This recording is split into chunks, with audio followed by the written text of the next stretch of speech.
Oi! Hoje eu tô trazendo um tema que eu acho assim muito importante.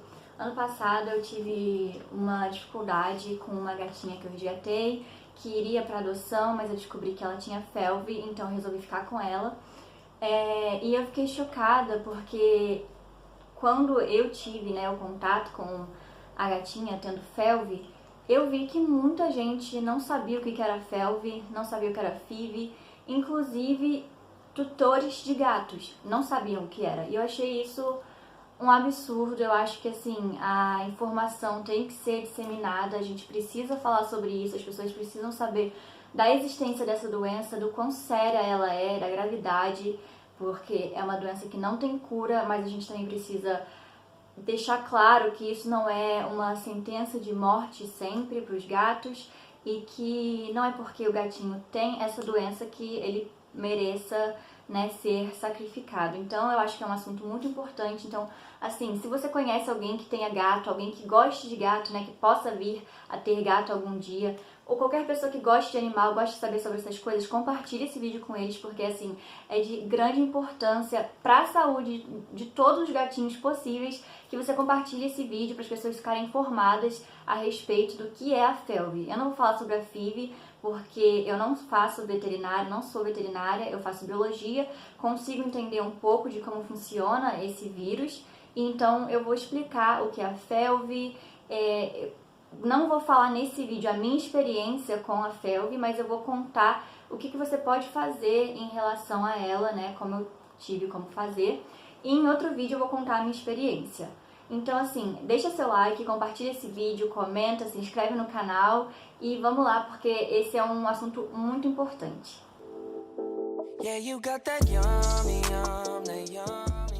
Em primeiro lugar, o que é a felve? Felve é o vírus da leucemia felina, FELV. E o que ele é? Ele é um retrovírus. E aí você vai me perguntar, mas o que é um retrovírus? O retrovírus não tem DNA, ele tem RNA. Para quem não lembra, DNA é aquela fita dupla e RNA é uma fita simples. Então, ele não produz algumas coisas que o DNA produz, e ele é mais simples, não é tão complexo quanto o DNA, então ele está mais propenso a mutações. Já que tem coisas que ele não consegue reproduzir, o que ele faz? O vírus entra na célula, ele entra no núcleo da célula e ele tem uma proteína chamada transcriptase reversa, que faz o seguinte: ele faz uma cópia de si mesmo e ele integra essa cópia ao DNA da célula. E isso faz então com que a própria célula do gato comece a produzir mais células virais. É sério assim. Eu acho que é bom também lembrar, chamar a atenção para o fato de que a felve tem o maior índice de mortalidade, entre os gatos. Então, assim, é a doença que mais causa a morte deles, e eu acho que grande parte disso não é, claro, é porque é uma doença bem séria, que não tem cura, mas boa parte disso é porque muita gente não faz nada a respeito, no sentido de que às vezes algumas pessoas sabem da existência, mas ignoram e não querem testar os gatos. A gente ainda vai falar sobre isso mais na frente no vídeo, que é sobre a prevenção,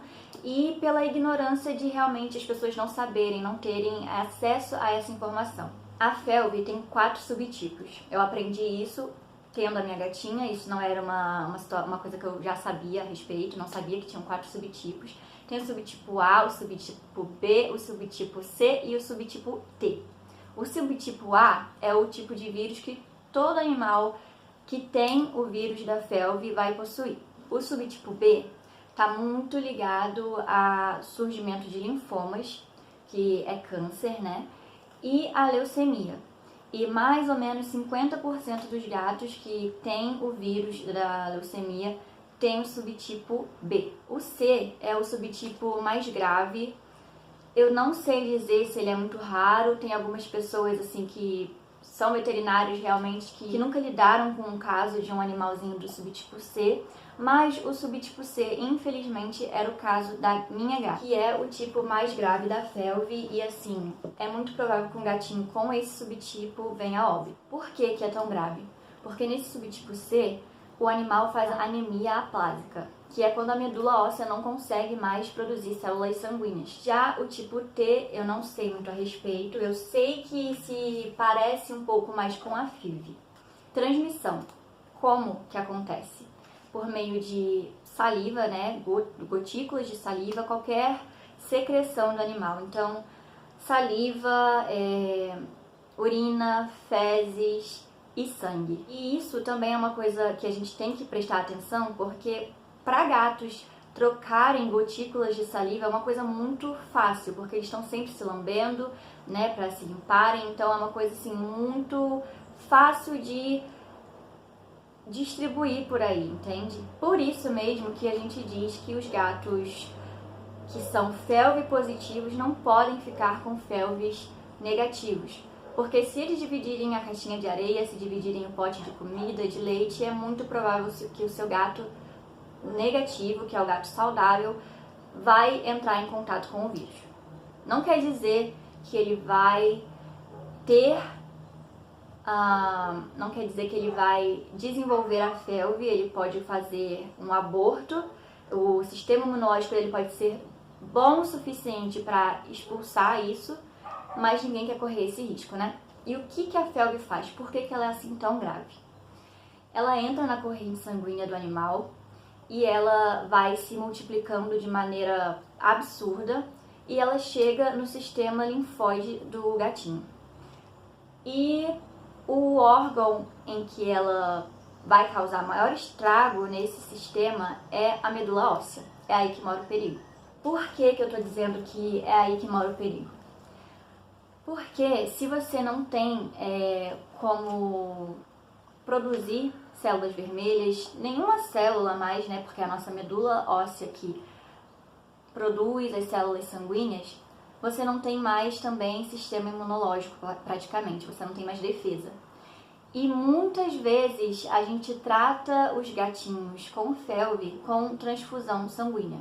Mas um gato, por exemplo, do subtipo C, que não produz mais nada, a medula óssea já está morta, a transfusão não vai salvar ele. A transfusão vai deixar ele bem por uma semana, vai dar um up, porque ele recebeu aquelas células das quais ele precisa, mas a medula óssea não tem como pegar aquilo e começar a produzir própria dela a célula saudável. Então, a hemácia, ela tem um tempo de vida, né, limite. E é mais ou menos aí uma semana, e então quando elas morrem, o gatinho volta a ficar para baixo, sem energia, e aí você precisaria fazer de novo. Aqui eu não ia falar isso nesse vídeo, mas eu acho que é importante, a dificuldade da transfusão. Sim, tem transfusão que pode salvar o seu gatinho, isso não quer dizer que ele vai ser curado da felve, ele nunca vai se livrar da infecção do vírus, ele nunca vai se livrar disso. Mas se você tiver um gatinho que está no tipo A, no tipo B, pode ser que você fazendo a transfusão, isso estimule a medula óssea a produzir células saudáveis, como aquelas que foram introduzidas no gato. Mas o que acontece? Gatos têm um leque enorme de tipos sanguíneos, não é só com a gente com A, B e O. Então são tipo 30 por aí. E para você fazer uma transfusão é caro, tá? É bem caro. Se vocês quiserem que eu dê os números mais ou menos, fala nos comentários que eu deixo para vocês. Mas, então assim, para você comprar a bolsa de sangue já é caro. Se você não for comprar uma bolsa de sangue, você pode procurar um gatinho doador. Mas isso também vai sair caro, porque você precisa testar o gato. O gato que vai doar não pode ter nenhuma doença, não pode ter pulga, porque qualquer outra infecção, qualquer outra coisa que você coloque naquele gato pode levar ele a óbito. Então o gatinho doador tem que estar perfeito. Então, se você for achar um gatinho doador, você tem que fazer teste de FIV-FeLV nele, tem que colher sangue para mandar para o laboratório, e é você que vai pagar isso, porque a pessoa está fazendo um favor para você, né, de levar o gatinho para doar o sangue para o seu gatinho. E vamos supor, você fez o teste no gatinho que ia doar e não é compatível. E aí você vai fazer o quê? Você vai procurar outro gato para fazer de novo o teste, que você gasta dinheiro para fazer esse teste, para ver se esse finalmente é compatível com o sangue do seu gato. Então nisso você perde muito tempo que às vezes a gente não tem, e muito dinheiro. Claro, você pode chegar a fazer uma transfusão sem confirmar se o sangue é completamente compatível, mas tem seus riscos, porque é igual a gente quando faz uma transfusão e não tem 100% de compatibilidade, né, com a pessoa doadora. Às vezes a gente corre o risco do corpo não aceitar, né, rejeitar aquela doação. Então vamos supor, no gato isso não costuma acontecer de primeira. Você doou lá, show, ficou bem. Mas aí se você for fazer uma segunda transfusão com um sangue que não seja compatível, vai ser um pouco menos positivo para o gato. Não vai fazer tanto bem a ele, não vai fazer muita diferença, né, no up que você quer dar no gatinho. Já a terceira, aí começa a dar zebra, você começa a arranjar mais problemas. Então assim, nunca é indicado você ficar fazendo transfusões com um sangue que não é exatamente igual ao do seu gato. E existem muitos tipos sanguíneos para gatos. Agora vamos falar sobre os sintomas: febre, desidratação, apatia, anemia, perda de apetite, emagrecimento, dificuldade respiratória. Às vezes você pode reparar que o animal está comendo a areia, né, da caixinha de areia, tá querendo comer pedra, terra, lamber muito o chão. Isso é por conta da anemia. E ele também pode apresentar linfadenopatia, que é o aumento dos linfonodos. E aí pode vir a se tornar o linfoma, que eu comentei anteriormente, que é o câncer. E aí complica muito mais a história desse gatinho. Aqui eu fiz no meu caderno uma coisa que eu vou colocar aqui para vocês entenderem melhor. Existem dois tipos de anemia. Tem a anemia arregenerativa e a anemia regenerativa. A anemia arregenerativa não adianta você fazer a transfusão no gato. A regenerativa adianta, pode salvar o seu gato no sentido de que ele vai parar de apresentar aqueles sintomas, ele pode voltar a ficar bem por um certo tempo. Frisando novamente que o seu gato não vai se livrar do vírus, ele para sempre vai ser felve positivo. Mas por que eu disse que a anemia arregenerativa, a transfusão não salva? O seu gato não consegue mais produzir as células. Sim, a transfusão vai dar um up nele, porque ele vai receber as células que ele está precisando, mas vai durar uma semana e em uma semana você vai precisar fazer uma próxima transfusão. Então, assim, você teria que fazer transfusão no gatinho de uma em uma semana. E isso não é o mais aconselhável, porque por N motivos, né? Isso causa muito estresse no bicho, é muito gasto de dinheiro e você não vai fazer aquilo passar. Aquilo ali vai estar, você vai estar sempre precisando fazer aquilo, e quanto mais transfusão você faz, mais chance de dar M. Mas isso não quer dizer que o gatinho com a anemia arregenerativa tenha que morrer, tenha que viver uma vida ruim, e a gente ainda vai chegar lá, porque o caso da minha gatinha foi da anemia arregenerativa.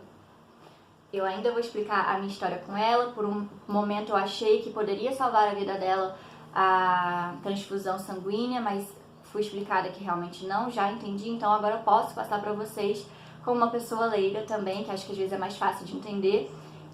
Mas tem como cuidar desse gatinho, tem como fazer ele ter uma vida boa, e a gente vai chegar lá ainda nesse vídeo. Como eu falei, é uma doença que não tem cura, mas se o sistema imune dele for estimulado e ele conseguir uma resposta imune mais eficaz dessa forma, ele pode reduzir os sinais da infecção.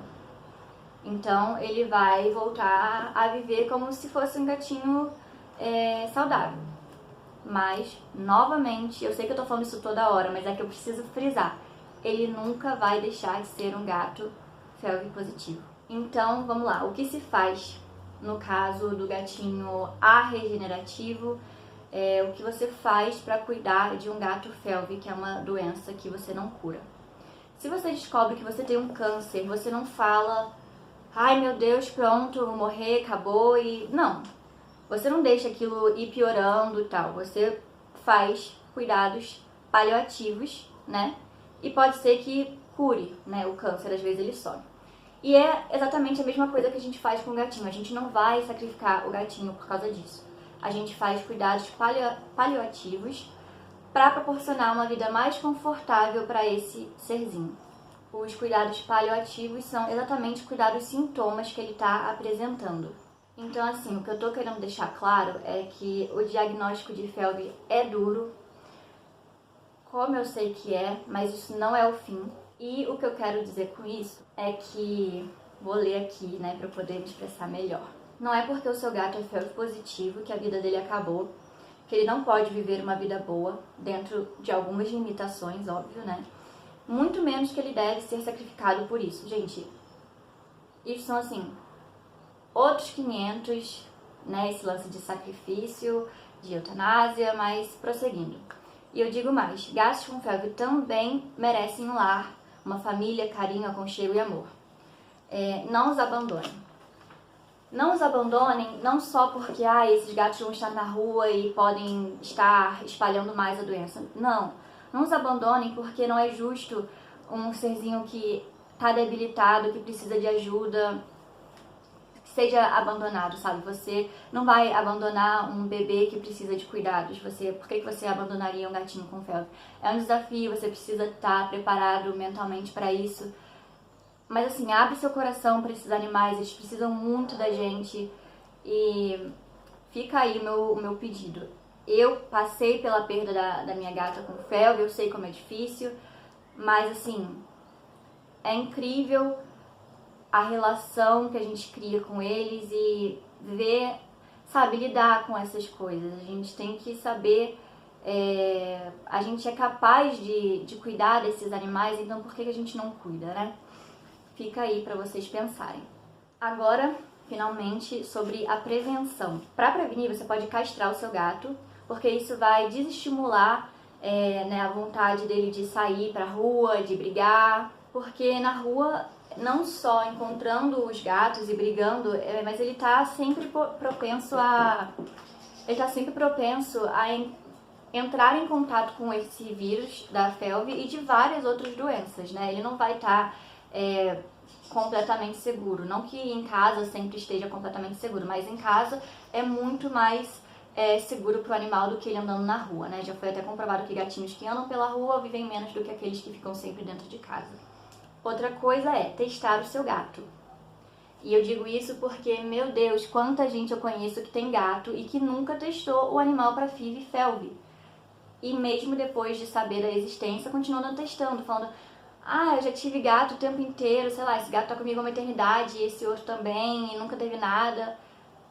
Isso não quer dizer que ele nunca vai ter, isso não quer dizer que ele não tenha, mas está desacordado, porque muito do que acontece na FeLV é quando o gato fica com o sistema imunológico ruim, baixo, fraco, aí começa a aparecer os sintomas da doença, tipo herpes. Então isso não quer dizer que seu gato está livre disso. E eu acho que é uma grande ignorância você saber da gravidade disso e você não testar o seu animal.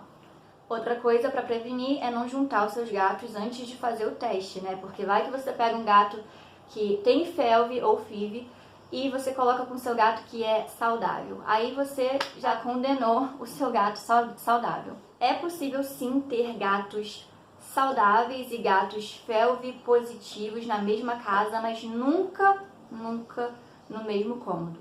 Sobre isso eu vou falar no próximo vídeo que eu vou fazer, sobre a minha experiência com a minha gatinha FeLV positiva, que vai sair já, mas só pra ficar avisado também, pra vocês não acharem, eu tenho gato que é negativo, então eu nunca vou poder ter um positivo. Não é isso, mas você nunca pode juntar eles. Isso é assim. Certo. A última coisa para prevenir. Existe uma vacina, a vacina quíntupla, que é o nome. Nenhuma vacina tem 100% de eficácia, né? A gente tem que lembrar disso. Então, assim, não sei ao certo, novamente, porque eu não sou veterinária, se um gato que seja vacinado, se entrando em contato com um gato FeLV positivo, se ele pode vir a pegar e desenvolver a FeLV, né? Eu acredito que possa, apesar de ser mais difícil por ele estar vacinado, mas, então assim, a vacina também é uma coisa muito importante para o seu gato e para os outros, né? E como eu escrevi aqui para não esquecer, portanto, um gato com FeLV não pode conviver com um gato FeLV negativo. Por isso, volto a falar da importância de testar o seu gato, para que você não saia disseminando o vírus, pondo um gato com felve na companhia de gatos saudáveis. Testar o seu gato é um ato de amor para com o seu e com os próximos. É um ato de consciência que deveria ser universal. Não saber da existência da doença é uma coisa. Agora, saber, ter sido informado, como nesse vídeo, e optar por não testar é um ato de maldade e egoísmo, ignorância. Então, assim, gente, é isso que eu tenho para falar sobre a felve. Eu espero que tenha deixado claro para vocês. E se vocês tiverem qualquer outra dúvida, coloquem nos comentários. Se vocês quiserem saber mais sobre, eu vou dar ainda a minha visão sobre e toda a minha história do que eu passei com a minha gatinha felve, como é que foi para lidar com isso. Se vocês quiserem saber de preços, também perguntem, eu não me importo de falar. Mas é isso, eu espero que vocês tenham entendido, espero que vocês compartilhem mesmo esse vídeo, porque é muito importante que as pessoas saibam da doença e o que ela faz e da gravidade dela. Mas então é isso, a gente se vê no próximo vídeo. Beijo!